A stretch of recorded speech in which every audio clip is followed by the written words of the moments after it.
1979년 12월 12일 밤, 서울에는 눈이 내리고 있었다. 대한민국 육군본부 벙커 깊숙한 곳에서 전두환은 지도 위에 손가락을 올려놓았다. 그의 앞에는 장교들이 늘어서 있었다. 탱크는 이미 움직이고 있었다. 병력은 집결 중이었다. 쿠데타의 톱니바퀴가 돌아가기 시작했다. 그런데 전두환이 가장 먼저 내린 명령은 무엇이었을까? 병기고 장악? 아니다. 방송국 점령? 아니다. 정승화 육군참모총장 체포? 그것도 아니다. 전두환이 가장 먼저 보낸 병력은 단 한 사람을 향했다. 저녁 식사 중이던 한 남자. 식탁 위에 수저를 올려놓고 단담히 앉아있던 남자. 그의 이름은 강창성이었다. 왜였을까?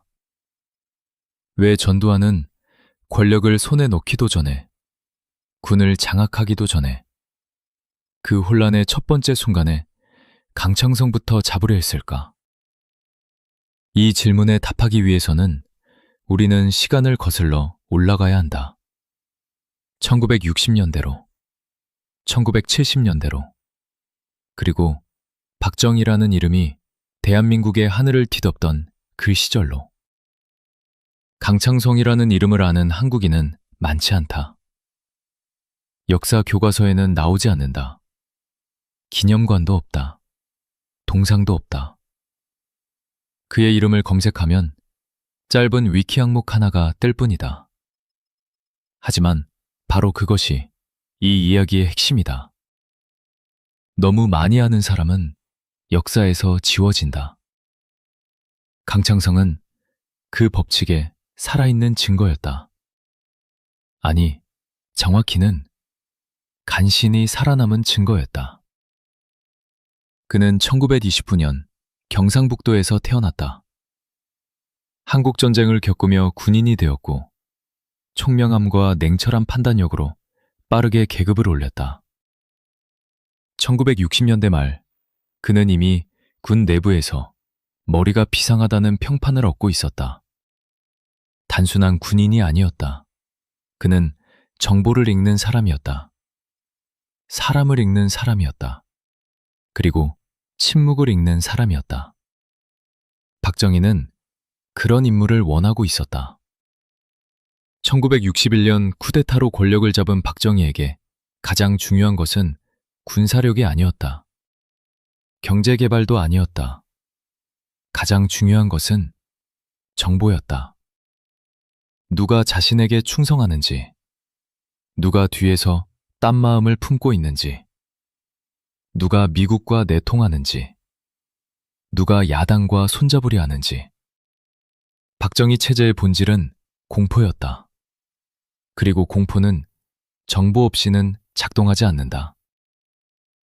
강창성은 1973년 그 공포기계의 심장부에 배치되었다.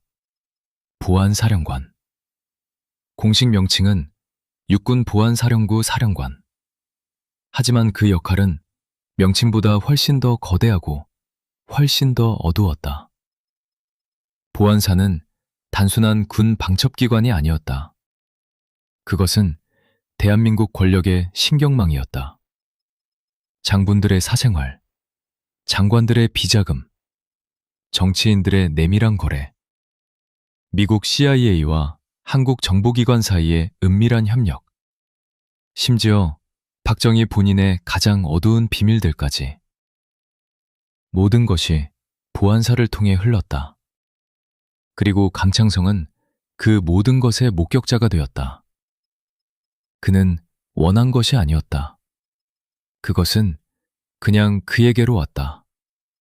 직책과 함께, 권한과 함께, 그리고 지울 수 없는 기억과 함께. 1979년 10월 26일 박정희가 암살되던 날 밤, 강창성은 이미 보안사령관 자리에서 물러난 뒤였다. 하지만 그의 머릿속에 있는 것은 사라지지 않았다. 파일은 태울 수 있다. 문서는 파괴할 수 있다. 하지만 기억은 살아있는 한 사라지지 않는다. 전두환은 그것을 알고 있었다. 그래서 그 눈 내리는 밤, 전두환의 첫 번째 명령은 강창성을 향했다. 이것이 이 이야기의 시작이다. 보안사령관이 된다는 것이 무엇을 의미하는지 외부에서는 이해하기 어렵다. 단순히 스파이들을 지휘하는 것이 아니다. 단순히 간첩을 잡는 것이 아니다. 보안사령관은 대한민국 권력 생태계의 가장 예민한 신경을 쥐고 있는 사람이다. 생각해보라. 1970년대 한국에서 권력이란 무엇이었는가? 공개적으로 선언된 것이 아니었다. 선거로 결정되는 것이 아니었다. 권력은 어둠 속에서 작동했다. 비공식적인 약속, 공개할 수 없는 거래, 말로는 절대 하지 않는 명령들, 그것들이 실제로 이 나라를 움직이는 힘이었다. 그리고 보안사는 그 모든 것을 기록하고 있었다. 강창성이 사령관으로 부임하던 1973년, 보안사의 역할은 이미 법적 권한의 경계를 훨씬 넘어서 있었다. 군 내부 방첩은 명목상의 임무에 불과했다. 실제로 보안사 요원들은 민간 정치인들의 동향을 감시했다. 야당 지도자들의 회합 장소에 보청장치를 설치했다. 언론인들의 사생활을 캐고 그 정보를 활용해 입을 막았다. 이것은 비밀이 아니었다. 당시 정치권에서는 누구나 알고 있었다. 하지만 아무도 말하지 않았다. 말할 수 없었다. 강창성은 이 시스템 속으로 걸어 들어갔다. 그리고 그가 마주한 것들은 그가 예상했던 것보다 훨씬 더 깊고 훨씬 더 어두웠다. 박정희 정권의 비자금 구조를 먼저 이야기해야 한다. 공식적인 국가 예산 외에 청와대에는 절대로 국회 보고서에 오르지 않는 돈의 흐름이 있었다. 대기업들이 제공하는 정치자금, 미국의 원조자금 중 일부가 어디론가 사라지는 경로, 중앙정보부가 운영하는 미장 사업체들의 수익, 이 돈들은 어디로 갔는가? 일부는 선거 공작에 사용되었다. 일부는 박정희의 측근들에게 흘러갔다. 일부는 강창성도 정확히는 알 수 없는 곳으로 사라졌다. 하지만 그가 아는 것은 분명했다. 이 나라의 공식 재정 보고서와 실제 돈의 흐름 사이에는 메울 수 없는 심연이 있었다는 것. 그리고 그 심연을 아는 사람은 손에 꼽을 정도로 적었다는 것. 강창성은 그 몇 사람 중 하나였다. 해외 공작 이야기도 해야 한다. 1970년대 초반, 박정희 정권은 해외에 있는 반정부 인사들을 상당히 적극적으로 그리고 폭력적으로 다루었다. 가장 유명한 사건은 1973년 도쿄에서 일어난 김대중 납치 사건이다. 하지만 그것은 빈산의 일각이었다.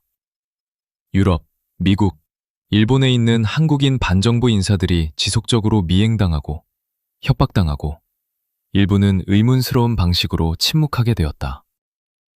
이 공작들의 실행 주체는 중앙정보부였다. 하지만 군 내부에서 이를 지원하고 정보를 제공한 조직이 있었다. 보안사였다. 강창성은 자신의 조직이 이 공작들과 어떻게 연결되어 있는지를 알고 있었다. 명령 계통을 알고 있었다. 어떤 사람들이 관여했는지를 알고 있었다. 그리고 그는 또 한 가지를 알고 있었다. 미국 CIA와의 관계. 냉전 시기 한미 관계는 공식적인 동맹 이상의 것이었다. 양국 정보기관 사이에는 공개적으로 인정할 수 없는 협력이 존재했다.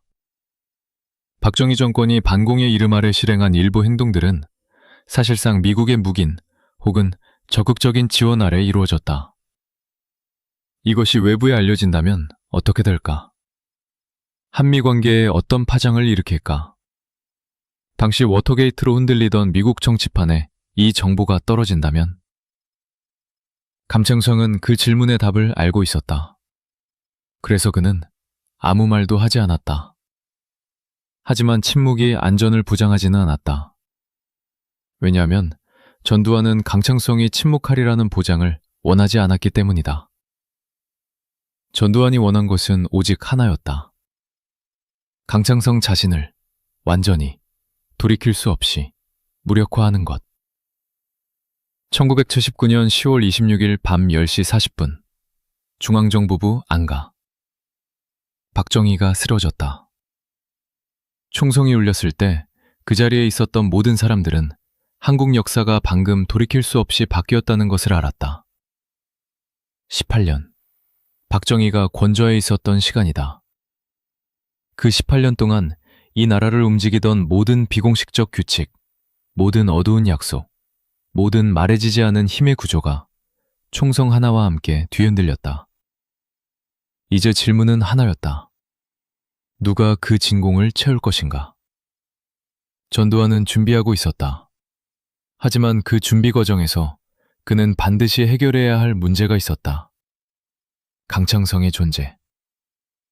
강창성은 그 무렵 이미 보안사령관 자리에서 물러나 있었다. 그는 한직으로 밀려나 있었고 정치적으로는 이미 영향력을 잃은 사람처럼 보였다. 전두환의 측근들 중 일부는 말했다. 그 사람은 이제 아무런 힘도 없습니다. 신경 쓸 필요 없습니다. 전두환은 고개를 저었다. 그는 강창성이 지금 무슨 힘을 가지고 있는가를 본 것이 아니었다. 그는 강창성이 무엇을 알고 있는가를 본 것이었다. 권력의 진공 상태에서 가장 위험한 것은 무기를 가진 적이 아니다. 진실을 가진 증인이다.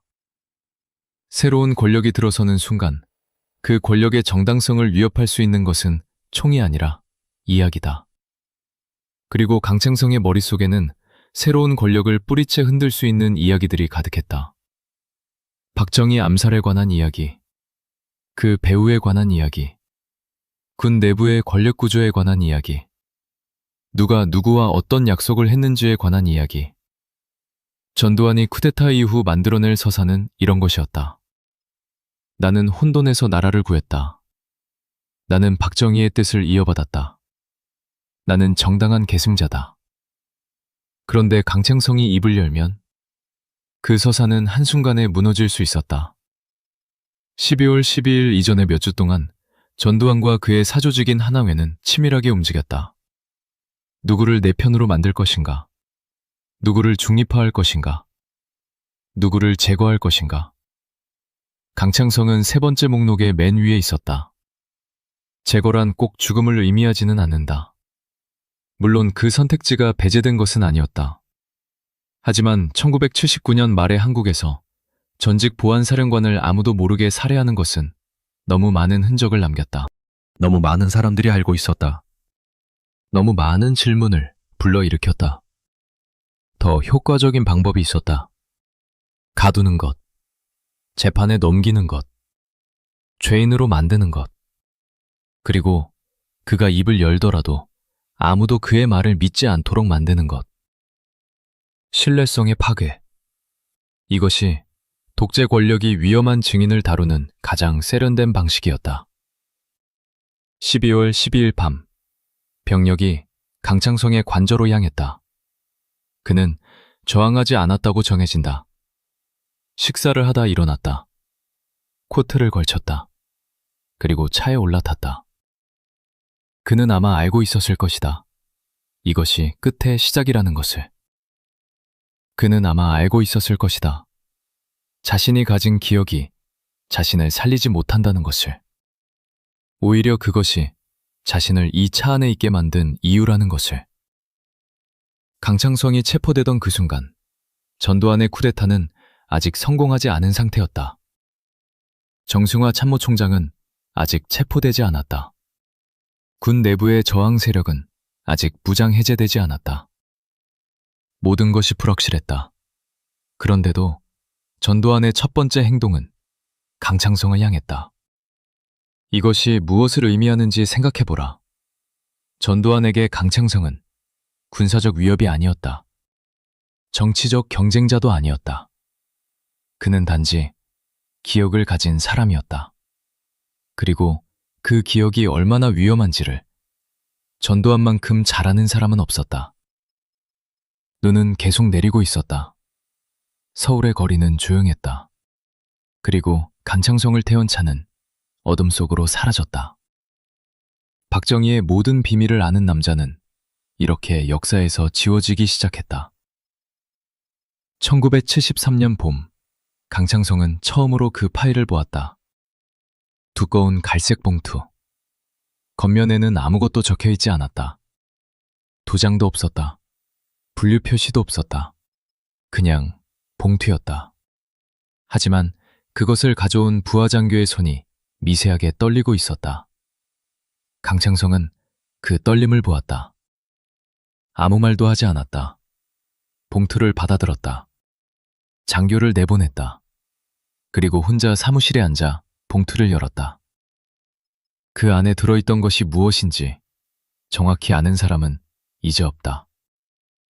강창성 본인은 평생 구체적인 내용을 발설하지 않았다. 하지만 그 이후 그의 행동 방식이 조금씩 달라졌다고 당시 보안사에서 근무했던 사람들은 증언한다.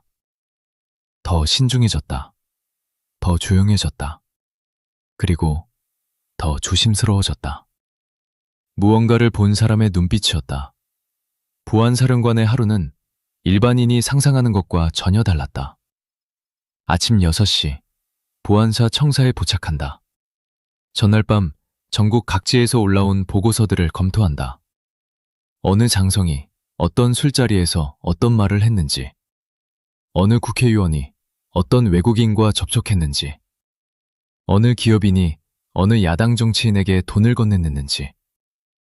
이것들이 단순한 첩보 보고서가 아니었다. 이것들은 사람들의 운명이었다. 이 보고서에 이름이 오른 사람은 조용히 불려가거나 경고를 받거나 혹은 그보다 더 나쁜 일을 당했다. 강창성은 매일 아침 수십 명의 운명을 손에 쥐고 출근했다. 하지만 그가 진짜로 감당해야 했던 것은 그 일상적인 감시 업무가 아니었다. 그것은 특별 파일들이었다. 보안사에는 일반 문서 보관소와 별도로 극소수만 접근할 수 있는 특수 보관실이 있었다. 이 방에 들어갈 수 있는 사람은 사령관과 부사령관, 그리고 특별히 지정된 2~3명의 장교뿐이었다. 자물쇠가 3겹이었다. 창문이 없었다. 이 방 안의 파일들이 진짜였다. 첫 번째 범주는 박정희 본인에 관한 파일이었다. 오해하지 말아야 한다. 이것은 박정희를 감시하기 위한 파일이 아니었다. 이것은 박정희를 보호하기 위한 파일이었다. 대통령에 관한 불리한 정보가 외부로 새나가는 것을 막기 위해 보안사는 그 정보를 먼저 수집하고 통제했다. 박정희의 사생활, 그의 건강 상태, 그의 개인적인 인간관계, 그리고 그의 과거. 일제강점기, 박정희는 만주 군관학교를 졸업하고 일본 관동군 장교로 복무했다. 이 사실은 이미 알려져 있었다. 하지만 보안사 파일에는 공식적으로 알려진 것보다 훨씬 더 구체적인 내용들이 담겨 있었다. 어떤 작전에 참여했는지, 누구의 지휘를 받았는지, 어떤 문서에 서명했는지. 이 정보가 왜 중요한가? 박정희 정권의 정당성 기반 중 하나는 반공이었다. 그리고 또 다른 하나는 민족주의였다. 일제에 맞선 독립운동의 정신을 이어받는다는 서사였다. 하지만 박정희 본인이 일본 군복을 입었던 과거는 그 서사의 가장 큰 균열이었다. 이 균열을 아는 사람들이 있었다. 그리고 보안사는 그 사람들을 알고 있었다. 강창성은 이 파일들을 읽었다. 그리고 이해했다. 왜 이 파일들이 3겹 자물쇠 뒤에 있어야 하는지를. 두 번째 범주는 더 복잡했다. 1960년대 말부터 1970년대 초까지 한국에서는 이른바 한국 로비 스캔들의 씨앗이 뿌려지고 있었다. 박동선이라는 인물을 중심으로 한국 정부는 미국 의회 의원들에게 불법 정치 자금을 제공하고 있었다. 목적은 분명했다. 주한미군 철수를 막고 미국의 대한국 원조를 지속시키기 위해서. 이 공작의 실체를 미국 CIA가 파악하고 있었다는 것을 강창성은 알고 있었다. 그리고 더 중요한 것은 CIA가 그것을 알면서도 일정 기간 묵인했다는 것도 알고 있었다. 왜 묵인했는가? 그것은 거래였다. 한국이 미국에 제공하는 것들이 있었다. 베트남전에서의 병력 파병, 동아시아에서의 전략적 협력, 소련과 중국에 관한 정보. 이 거래의 구체적인 내용이 파일 속에 있었다. 이것이 외부에 알려지면 어떻게 되는가? 한미 관계가 흔들린다. 박정희 정권의 대외적 정당성이 무너진다. 그리고 미국 내에서 한국 관련 정책을 지지했던 정치인들이 위기에 처한다. 강창성은 이 파일을 손에 쥐고 자신이 이제 돌아올 수 없는 강을 건넜다는 것을 알았다. 세 번째 범주가 가장 개인적이었다. 군 내부의 사람들에 관한 파일, 장성들, 고위 장교들, 그들의 비리, 그들의 약점, 그들의 비밀. 전두환이라는 이름도 그 파일들 어딘가에 있었다. 강창성이 1973년부터 1979년까지 쌓아온 정보의 산 속에 하나회에 관한 내용이 포함되어 있었다. 전두환을 중심으로 한 육사 11기 출신 장교들의 사조직, 그들이 군 내부에서 어떻게 세력을 키워왔는지, 누구와 연결되어 있는지, 어떤 야망을 가지고 있는지 강창성은 알고 있었다. 전두환이 누구인지를. 그리고 전두환도 알고 있었다. 강창성이 무엇을 알고 있는지를. 이것이 1979년 12월 12일 밤으로 이어지는 가장 직접적인 선이었다. 박정희는 강창성을 신뢰했다. 이것을 이해하는 것이 중요하다. 왜냐하면 박정희는 거의 아무도 신뢰하지 않는 사람이었기 때문이다. 18년간 권좌에 있었던 사람, 수차례 암살 시도를 경험한 사람, 자신의 가장 가까운 측근이 자신을 쏠 것이라는 사실을 결국 현실로 경험한 사람. 그런 박정희가 강창성에게 보인 신뢰는 단순한 직업적 관계가 아니었다. 왜 신뢰했는가? 강창성은 말이 없는 사람이었다. 과시하지 않았다. 줄을 서지 않았다. 청와대 실세들에게 붙어다니며 아부하는 일이 없었다. 그는 자신의 일을 했다. 조용히, 철저하게, 그리고 필요한 것만 보고했다. 박정희 주변에는 항상 지나치게 말이 많은 사람들이 있었다. 지나치게 충성을 표현하는 사람들이 있었다. 지나치게 열심히 뭔가를 원하는 사람들이 있었다. 박정희는 그런 사람들을 이용했지만 신뢰하지는 않았다. 강창성은 달랐다. 1974년 유경수 여사 저격 사건이 일어났다. 8월 15일 광복절 기념식. 제1교포 문세광이 박정희를 향해 총을 쐈다. 판화는 빗나갔다. 하지만 연단 위의 유경수 여사가 머리에 총을 맞았다. 그날 저녁 유경수는 사망했다. 이 사건은 단순한 테러가 아니었다. 이것은 박정희 체제 전체를 흔드는 사건이었다.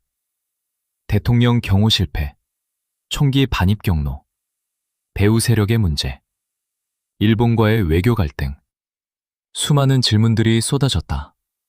그리고 내부적으로 더 민감한 질문들이 있었다. 경호 실패의 책임은 누구에게 있는가? 사전에 정보가 있었는가? 만약 있었다면 왜 막지 못했는가? 혹시 내부에 누군가가 있었는가? 이 질문들을 파헤쳐야 하는 사람이 바로 강창성이었다. 그는 몇 달에 걸쳐 조사를 진행했다. 그 과정에서 그가 발견한 것들은 공식 수사 결과보다 훨씬 더 복잡했다고 후에 그의 주변 인물들은 암시했다. 하지만 강창성은 그 복잡한 부분을 보고서에 쓰지 않았다. 특별 파일에 넣었다. 세 겹 자물쇠 뒤에. 왜였을까? 그것이 너무 위험했기 때문이다. 혹은 박정희 본인이 알고 싶지 않아 했기 때문이다. 때로 권력자는 진실을 원하지 않는다. 그들이 원하는 것은 자신이 원하는 버전의 진실이다. 강창성은 그 차이를 이해하고 있었다. 1975년 인도차이나 반도가 무너졌다. 4.20이 함락되었다. 베트남이 공산화되었다. 캄보디아, 라오스가 줄줄이 무너졌다. 동아시아 전체에 충격파가 퍼졌다. 그리고 박정희의 청와대에는 공포가 스며들었다. 미국이 베트남을 버렸다. 그렇다면 한국도 버릴 수 있는가? 이 질문은 당시 박정희의 가장 깊은 불안이었다.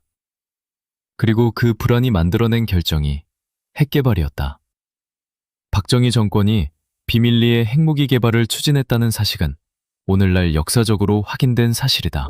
하지만 그 구체적인 과정, 관련된 사람들, 미국과의 비밀 협상, 그리고 결국 포기하게 된 배경, 이것들의 세부 내용은 여전히 완전히 공개되지 않았다.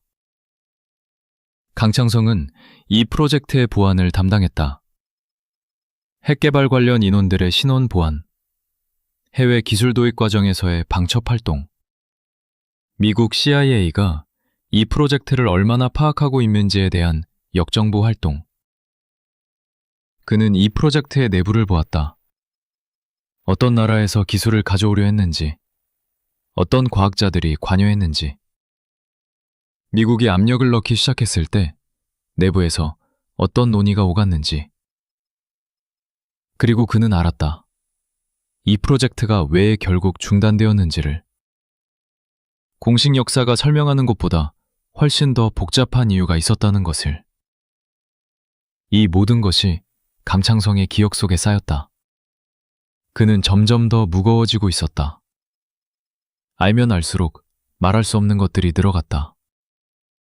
말할 수 없는 것들이 늘어날수록 그를 두려워하는 사람들도 늘어갔다. 1976년이 지나고 1977년이 되었다. 감창성은 보안사령관으로서 정점에 있었다. 그리고 동시에 그는 가장 위험한 위치에 있었다. 너무 많이 아는 사람은 두 가지 운명 중 하나를 맞는다. 절대적으로 보호받거나 철저하게 제거되거나. 박정희가 살아있는 한 강창성은 전자에 해당했다. 박정희에게 강창성은 비밀 금고였다. 그 금고를 여는 열쇠를 가진 사람은 오직 박정희뿐이었다. 그리고 금고는 주인이 살아있는 한 안전하다. 문제는 1979년 10월 26일에 시작되었다. 주인이 사라졌다. 박정희가 암살된 다음 날 아침, 강창성은 보안사 청사에 앉아 있었다. 창밖으로는 가을 하늘이 보였다. 그는 커피를 마시고 있었다고 전해진다. 아무것도 하지 않고 그냥 앉아서 생각하고 있었다. 그의 부하장교 한 명이 후에 이렇게 회고했다. 사령관님은 그날 이상할 정도로 조용하셨습니다. 보통 때는 아침부터 보고서를 검토하시고 지시를 내리셨는데 그날은 그냥 창밖을 보고 계셨어요. 나중에 생각해보니 이미 알고 계셨던 것 같습니다. 앞으로 무슨 일이 일어날지를. 무슨 일이 일어날지를 안다는 것. 그것이 강창성의 능력이었고 동시에 그의 저주였다. 박정희 사후의 권력 구도를 강창성만큼 정확하게 읽을 수 있는 사람은 거의 없었다. 왜냐하면 그는 모든 플레이어들을 알고 있었기 때문이다. 그들의 강점과 약점, 그들의 야망과 두려움, 그들이 서로에 대해 어떤 감정을 가지고 있는지. 그 판단을 토대로 강창성이 내린 결론은 무엇이었을까? 전두환이 움직일 것이다.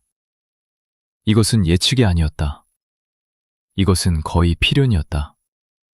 전두환은 이미 오래전부터 준비하고 있었다.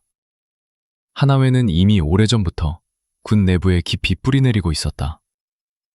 박정희라는 뚜껑이 사라진 순간 그 아래 있던 것들이 올라오는 것은 시간 문제였다. 강창성은 그것을 알았다. 그리고 동시에 알았다. 자신이 전두환에게 어떤 의미인지를. 박정희 시절의 파일들, 그 파일들 속에 담긴 이야기들, 군 내부의 비밀들, 하나회에 관한 정보들, 이것들이 외부에 흘러나간다면 전두환의 쿠데타는 시작하기도 전에 정당성을 잃을 수 있었다. 강창성은 자신이 표적이 될 것임은 알았다. 문제는 무엇을 해야 하는가였다. 선택지는 세 가지였다. 첫 번째 선택지. 먼저 움직인다. 자신이 가진 정보를 활용해서 전두환을 막는다. 최규하 과도 정구에 접근한다. 정승화 참모총장과 연대한다. 하나회의 쿠데타 계획을 사전에 차단한다. 이 선택지의 문제는 강창성이 더 이상 현직 사령관이 아니라는 것이었다. 그는 이미 한직으로 밀려나 있었다. 직접적인 병력 지휘권이 없었다. 정치적 영향력도 제한적이었다. 그리고 정보를 공개한다는 것은 자신도 그 정보와 함께 위험에 처한다는 것을 의미했다. 두 번째 선택지. 침묵한다. 어느 편도 들지 않는다. 조용히 물러나 있는다. 전두환이 권력을 잡더라도 자신이 위협이 되지 않는다는 것을 보여준다. 이 선택지의 문제는 전두환이 그것을 믿지 않으리라는 것이었다. 강창성이 침묵을 선택하더라도 전두환의 입장에서 강창성은 영원한 위험 요소였다. 언제든지 입을 열 수 있는 사람, 죽을 때까지 그 가능성을 안고 살아야 하는 사람. 전두환의 논리는 단순했다. 위험 요소는 제거해야 한다. 세 번째 선택지. 협상한다. 자신이 가진 정보를 전두환에게 넘긴다. 혹은 절대로 사용하지 않겠다는 약속을 한다. 그 대가로 안전을 보장받는다. 이것도 문제가 있었다. 전두환은 약속을 신뢰하는 사람이 아니었다. 약속을 했더라도 나중에 변심할 수 있었다. 정보를 넘겼더라도 정보를 넘긴 사람이 살아있는 한 그 사람은 여전히 위험 요소였다. 강창성은 세 가지 선택지를 머릿속에서 돌렸다. 그리고 아마도 깨달았을 것이다. 어느 선택을 해도 결과는 크게 다르지 않을 것이라고. 10월의 마지막 날들이 지나갔다. 11월이 되었다. 최규하 과도 정부는 방향을 잡지 못하고 흔들렸다. 군 내부에서는 보이지 않는 힘겨루기가 시작되었다. 전두환의 움직임이 조금씩 빨라졌다. 강창성은 아마도 그 움직임을 보고 있었을 것이다. 매우 정확하게, 매우 차갑게. 그는 전두환이 언제 움직일지를 거의 정확히 예측했을 것이다. 그는 어떤 방식으로 움직일지도 예측했을 것이다. 그리고 자신이 그 계획의 어느 위치에 있는지도. 11월이 지나갔다. 12월이 왔다. 그리고 12월 12일 밤, 강창성은 저녁 식사를 하고 있었다. 병력이 오고 있다는 것을 그는 아마 알고 있었을 것이다. 하지만 도망치지 않았다. 저항을 준비하지 않았다. 무기를 꺼내지 않았다. 그는 그냥 식사를 했다. 이것이 무엇을 의미하는가? 두 가지 해석이 가능하다. 하나는 체념이다. 모든 것을 알고 있는 사람이 도달하는 피로함.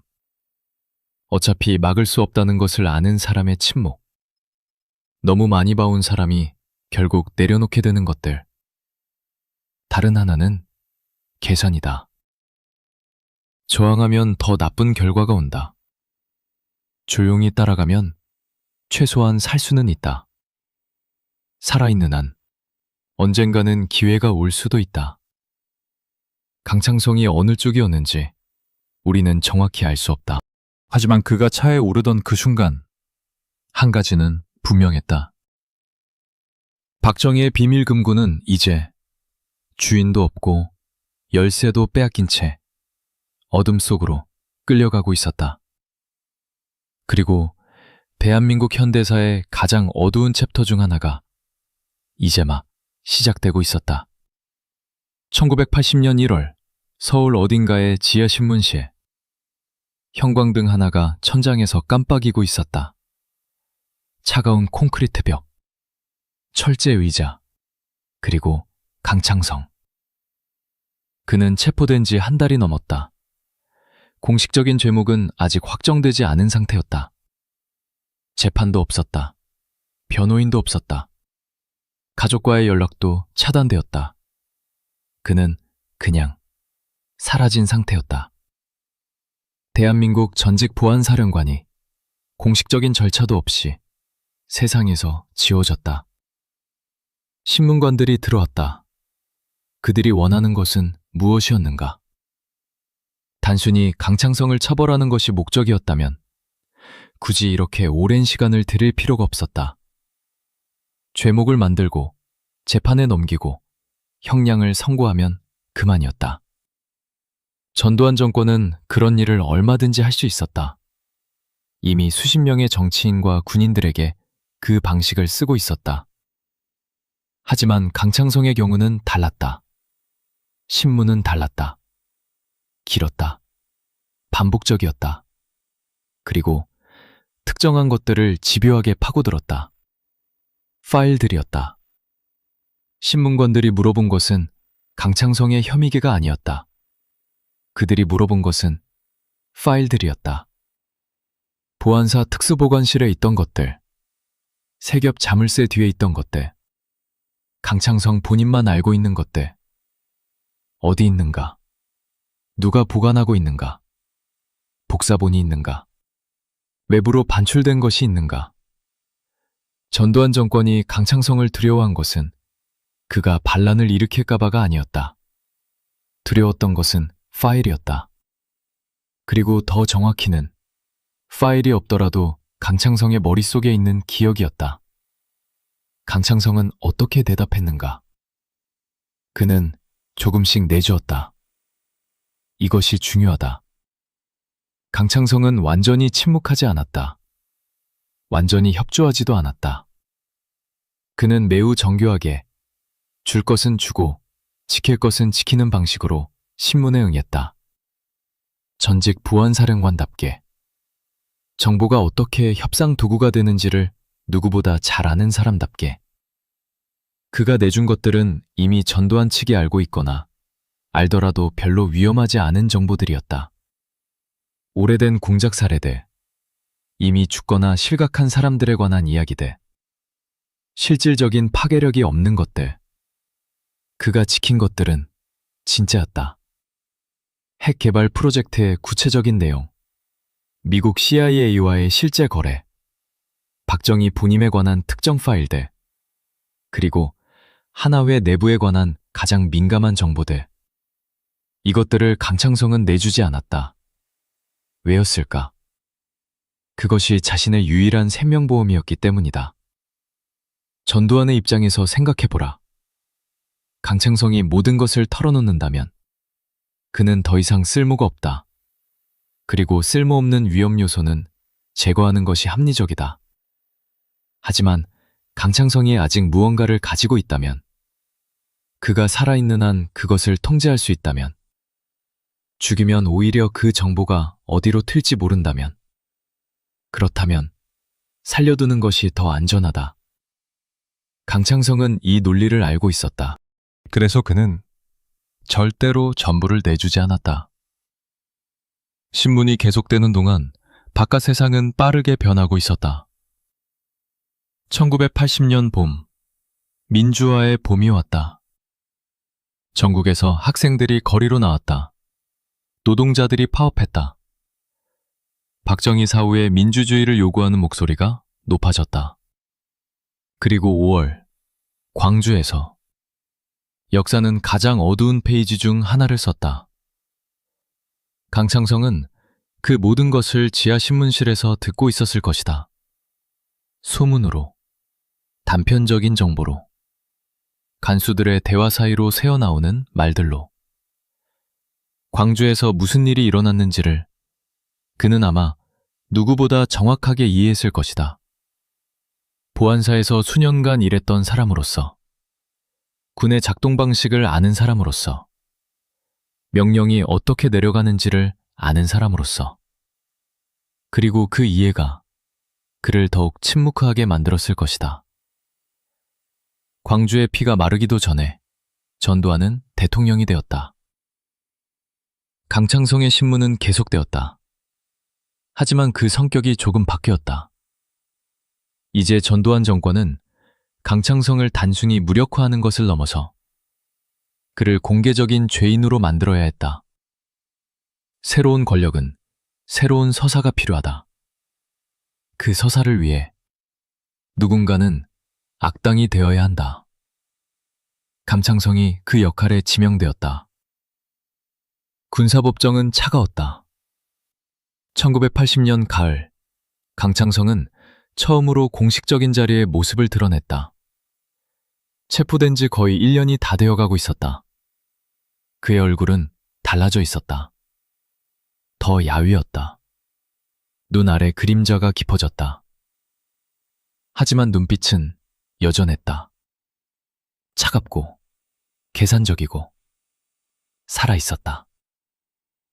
죄목은 이런 것들이었다. 직권남용, 공금횡령, 불법 사찰, 권한을 넘어선 민간인 감시. 이것들이 거짓말이었느냐고 묻는다면 완전히 거짓말은 아니었다. 보안사가 법적 권한을 넘어선 활동을 했다는 것은 사실이었다. 민간인을 불법으로 감시한 것도 사실이었다.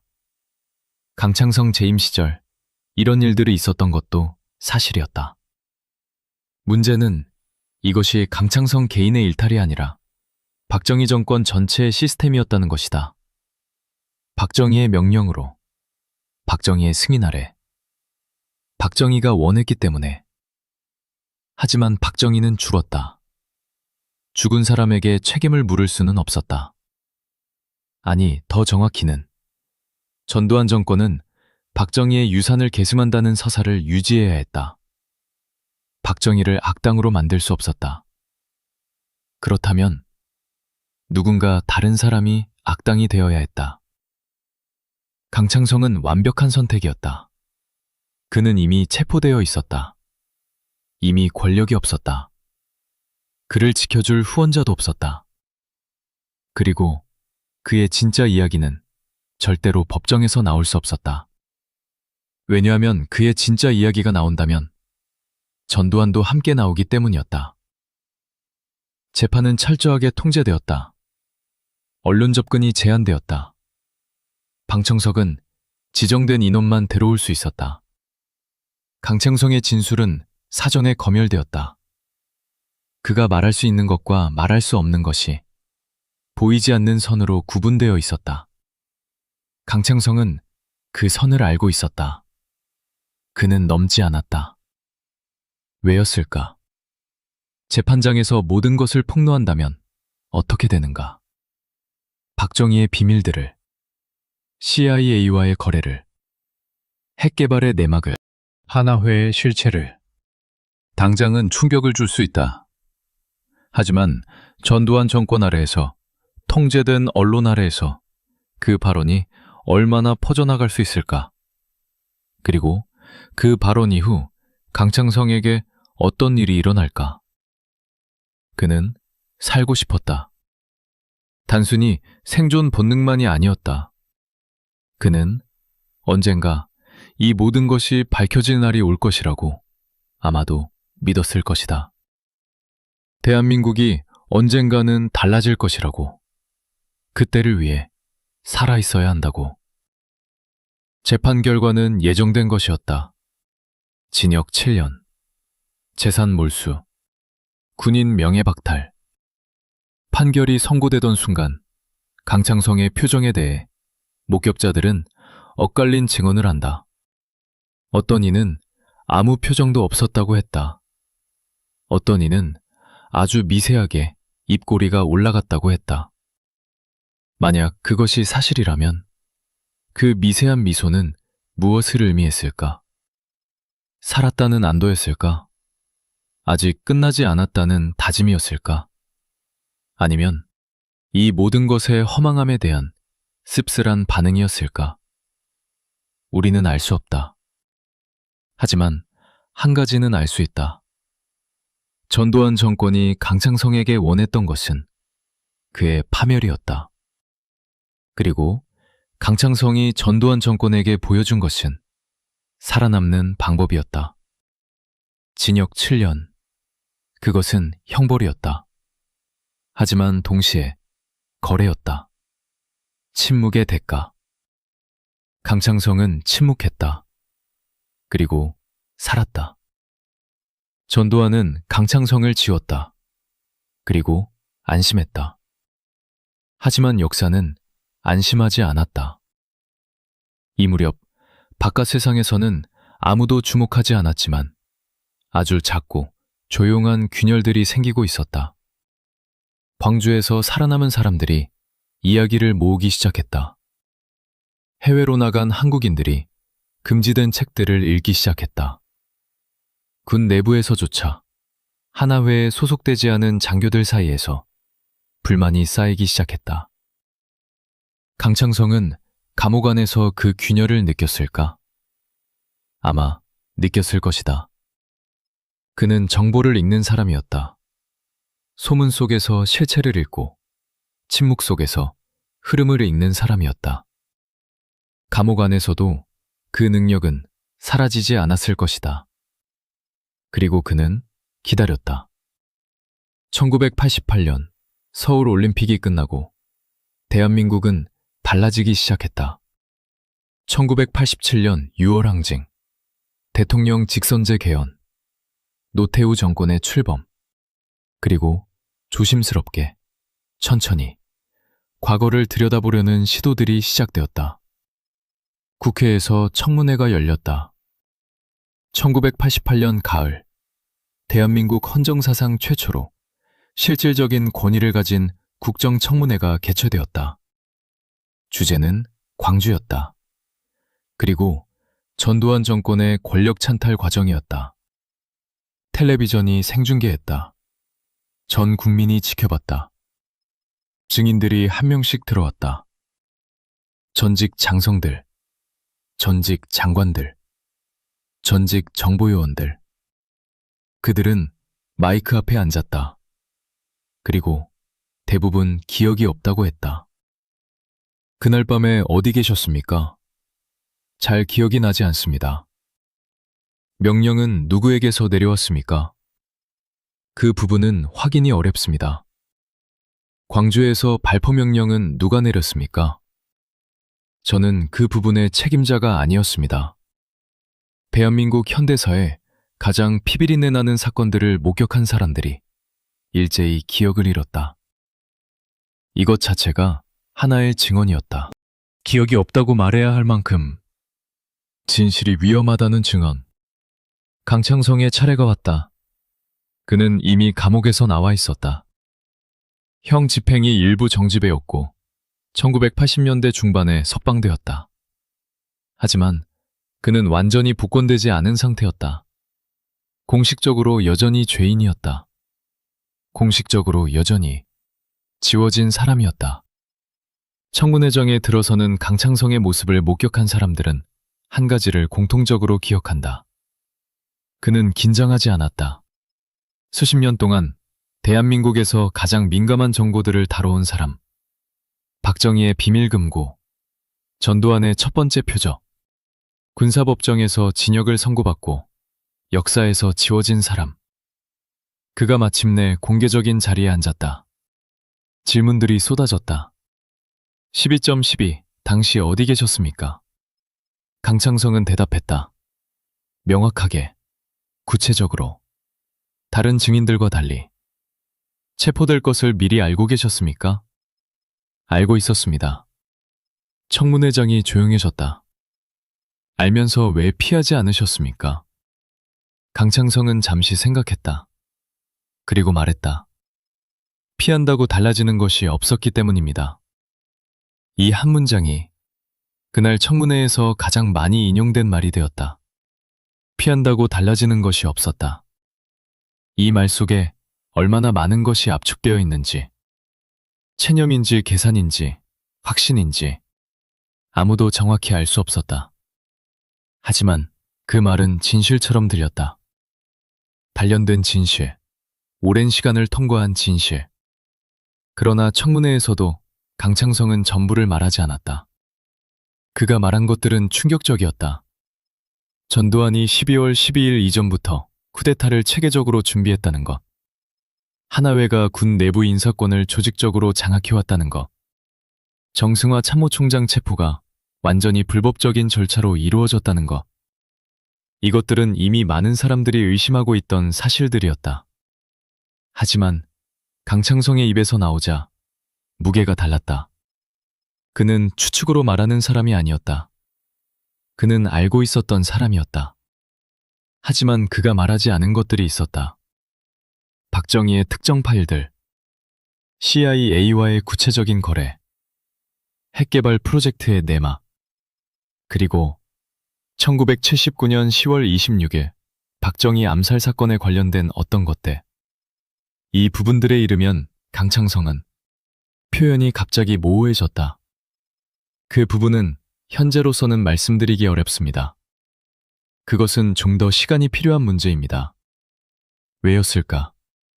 한 가지 가능성은 아직도 위험했기 때문이다. 전두환은 여전히 살아있었다. 하나회의 인맥들은 여전히 사회 곳곳에 퍼져 있었다. 진실의 특정 부분들은 1988년의 한국에서도 여전히 폭발물이었다. 또 다른 가능성은 그것이 자신의 마지막 카드였기 때문이다. 강창성은 평생 정보를 자산으로 살아온 사람이었다. 모든 것을 한꺼번에 내놓는 것은 그의 방식이 아니었다. 그리고 세 번째 가능성은 가장 무겁다. 어떤 진실들은 밝혀지는 순간 너무 많은 사람들을 다치게 한다는 것을. 살아있는 사람들을, 아직 이름이 불리지 않은 사람들을. 강창성은 그 무게를 알고 있었고 혼자 지고 가기로 선택했을 수도 있다. 청문회 이후 세상은 빠르게 변했다. 1995년 마침내 검찰이 전두환과 노태우를 기소했다. 반란죄, 매란죄, 뇌물죄. 전두환은 법정에 섰다. 사형을 선고받았다가 나중에 감형되었다. 대한민국은 전직 대통령을 법정에 세운 나라가 되었다. 강창성은 그 재판을 지켜보았다. 그는 증인으로 채택되었다. 법정에 출석했다. 그리고 이번에도 일부는 말하고 일부는 말하지 않았다. 전두환 재판의 판결문에는 강창성의 이름이 여러 번 등장한다. 그가 12월 12일에 첫 번째 희생자였다는 것이 공식적으로 인정되었다. 그에 대한 체포와 구금이 불법이었다는 것이 확인되었다. 그리고 그에게 씌워진 혐의들이 정치적 조작이었다는 것이 밝혀졌다. 부분적인 복권이었다. 하지만 강창성이 진짜로 원했던 것은 그것이 아니었을지도 모른다. 그가 원했던 것은 아마도 더 근본적인 것이었을 것이다. 박정희 시절 이 나라에서 실제로 무슨 일이 있었는지가 완전히 밝혀지는 것. 어떤 권력이 어떤 방식으로 작동했는지가 기록되는 것. 그리고 그것을 알고 있었던 자신이 단순히 전두환의 피해자가 아니라 한 시대의 증인으로 기억되는 것. 그 소원은 완전히 이루어지지 않았다. 왜냐하면 강창성은 끝까지 전부를 말하지 않았기 때문이다. 그리고 그가 말하지 않은 것들은 그와 함께 사라질 운명이었다. 1996년 어느 날 강창성은 인터뷰에서 기자에게 이런 말을 했다. 내가 아는 것을 전부 말한다면 이 나라가 감당할 수 있을지 모르겠습니다. 기자가 물었다. 그것이 그렇게 충격적인 것입니까? 강창성은 잠시 침묵했다. 그리고 말했다. 충격적인 것이 문제가 아닙니다. 진실이 너무 크면 사람들이 받아들이지 못합니다. 그리고 받아들이지 못하는 진실은 진실이 아니라 혼란이 됩니다. 이 말이 무엇을 의미하는지 생각해보라. 그는 진실을 가지고 있었다. 그는 그것을 알고 있었다. 그리고 그는 선택했다. 혼란보다는 침묵을, 폭발보다는 봉인을, 자신이 역사의 증인이 되는 것보다 역사의 보관자가 되는 것을. 박정희의 비밀금고는 끝까지 완전히 열리지 않았다. 그 안에 무엇이 있었는지는 이제 영원히 알 수 없을지도 모른다. 하지만 우리가 알 수 있는 것은 이것이다. 전두환이 쿠데타의 첫 번째 밤, 모든 것보다 먼저 강창성을 잡으러 보냈다는 사실. 그것 하나만으로도 그 금고 안에 얼마나 무거운 것이 들어있었는지를 짐작할 수 있다. 역사는 때때로 밝혀지지 않은 것들로 말한다. 강창성의 침묵은 그 자체로 하나의 증언이었다. 2003년 봄, 서울 외곽의 작은 아파트. 강창성은 혼자였다. 한때 대한민국 권력의 심장부에 있었던 사람. 박정희의 비밀을 가슴에 품고 살았던 사람. 전두환이 쿠데타의 첫 번째 밤에 가장 먼저 제거하려 했던 사람. 그가 이제 낡은 소파에 앉아 창밖을 보고 있었다. 방문한 사람이 있었다. 오래된 지인이었다. 전직 장교. 강창성이 보안사령관이던 시절 함께 일했던 사람. 그는 강창성의 얼굴을 보고 충격을 받았다고 나중에 말했다. 많이 늙으셨더라고요. 하지만 눈빛은 여전했습니다. 그 차갑고 깊은 눈빛.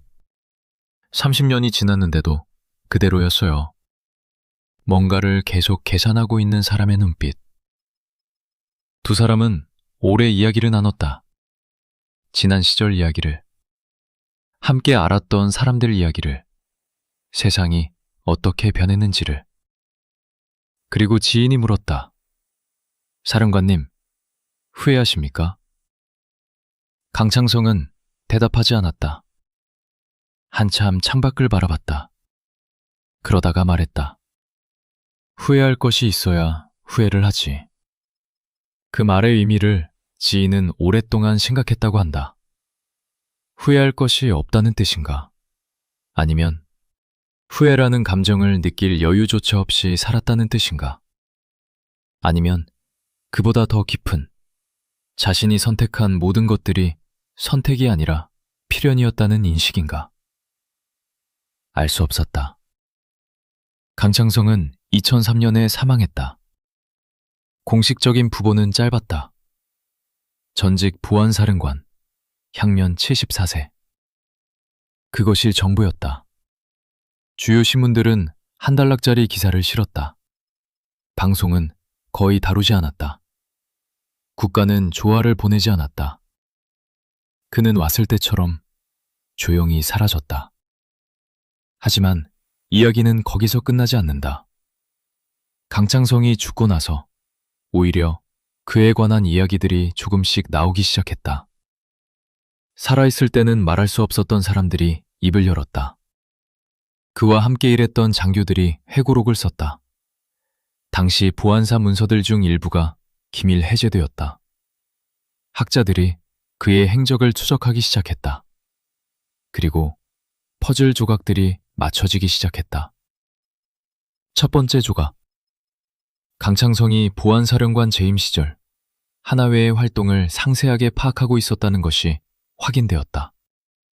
그는 전두환이 이끄는 사조직이 군 내부 인사권을 어떻게 장악해가고 있는지를 이미 1970년대 중반부터 추적하고 있었다. 그런데 왜 막지 않았는가? 이 질문에 대한 답이 하나의 문서에서 나왔다. 강창성이 박정희에게 올린 보고서. 1977년 작성된 것으로 추정되는 이 문서는 하나회의 동향을 구체적으로 담고 있었다. 그리고 이렇게 결론 짓고 있었다. 해당 조직의 활동은 군 내부 결속력 강화 차원에서 현 시점에서는 용인 가능한 수준이나 장기적으로는 군 기강을 위협할 수 있는 요소를 내포하고 있음. 면밀한 감시 지속을 건의함. 박정희는 이 보고서에 어떻게 반응했는가? 아무것도 하지 않았다. 왜였을까?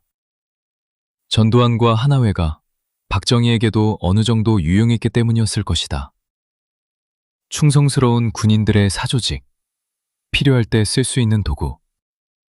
박정희는 그것을 위험 요소로 보기 전에 자신의 도구로 봤다. 강창성은 경고했다. 박정희는 무시했다. 그리고 2년 뒤, 박정희는 죽었다. 그 도구는 주인을 바꾸었다. 이것이 역사의 아이러니였다. 두 번째 조각. 1979년 10월 26일, 박정희 암살 당일 밤, 강창성의 행적에 관한 새로운 증언이 나왔다. 그는 사건 발생 직후 몇몇 전직 동료들에게 연락을 취했다고 한다. 직접 만나지는 않았다. 전화였다. 그 통화의 내용은 대부분 확인되지 않았다. 하지만 한 가지가 확인되었다. 그 통화들은 모두 같은 메시지를 담고 있었다. 조심하십시오. 구체적인 설명은 없었다. 이유도 말하지 않았다. 그냥 조심하라고 했다. 그 말을 들은 사람들 중 일부는 나중에 이렇게 말했다. 그때 그 전화를 받고 뭔가 느꼈습니다. 강 사령관이 이미 알고 있었던 거죠. 앞으로 무슨 일이 일어날지를. 강창성은 그날 밤 이미 전두환이 움직일 것을 알고 있었다. 그리고 자신이 첫 번째 표적이 될 것도 알고 있었다. 그런데도 도망치지 않았다. 왜였는가? 이 질문에 대한 답을 나는 오랫동안 생각했다. 그리고 한 가지 가능성에 이르렀다. 강창성은 도망치는 것이 더 위험하다고 판단했을 것이다. 도망치면 전두환은 그를 반란 세력으로 규정할 수 있었다. 무력으로 제압할 명분이 생겼다. 살아서 잡히는 것보다 훨씬 나쁜 방식으로 끝날 수 있었다. 조용히 잡힌다면 협상의 여지가 있었다. 살아있는 한 카드가 있었다. 그리고 강창성은 카드를 어떻게 써야 하는지를 아는 사람이었다. 그것이 그의 선택이었다. 세 번째 조각, 그리고 가장 충격적인 것. 2000년대 중반, 미국 국립문서보관소에서 일부 CIA 문서들이 기밀 해제되었다. 한국 관련 문서들이 포함되어 있었다. 그 문서들 중에 강창성의 이름이 등장했다. 1970년대 초반, CIA는 강창성에 대한 독자적인 파일을 보유하고 있었다. 그 파일은 이렇게 시작했다. Subject is considered one of the most knowledgeable individuals regarding ROK internal security operations. Access to information suggests potential value as intelligence asset. However, approach carries significant risk given subject's loyalty profile. 번역하면 이렇다. 해당 인물은 한국 내부 보안 작전에 관해 가장 많이 알고 있는 인물 중 하나로 평가됨. 보유 정보의 가치를 고려할 때 정보 자산으로서의 활용 가능성이 있으나 충성도 프로파일을 고려할 때 접근은 상당한 위험을 수반함. CIA가 강창성을 포섭하려 했다. 그리고 실패했다. 이것이 무엇을 의미하는가? 강창성은 미국의 접근을 거부했다. CIA의 자산이 되는 것을 거부했다. 자신이 가진 정보를 미국에 파는 것을 거부했다. 왜였을까? 가장 단순한 답은 그가 진짜로 박정희에게 충성했기 때문이다. 돈과 안전을 위해 나라를 팔지 않았다.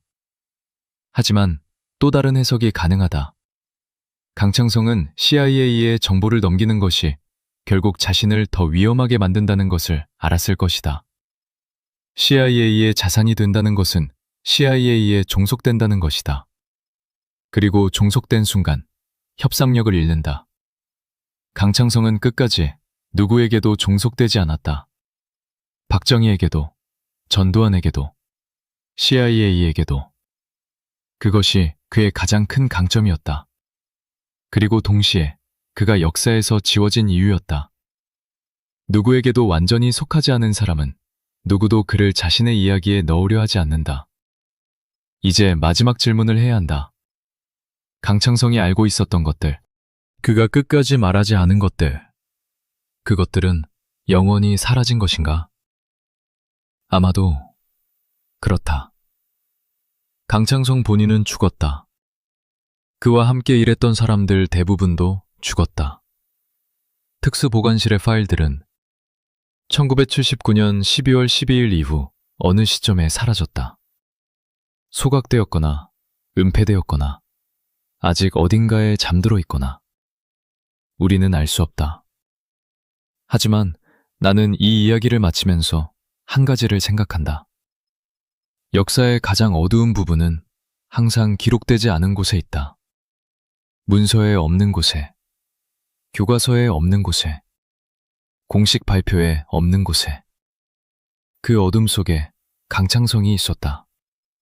그는 박정희의 비밀금고였다. 전두환의 첫 번째 표적이었다. 대한민국 현대사의 가장 결정적인 순간들을 가장 가까이서 목격한 사람이었다.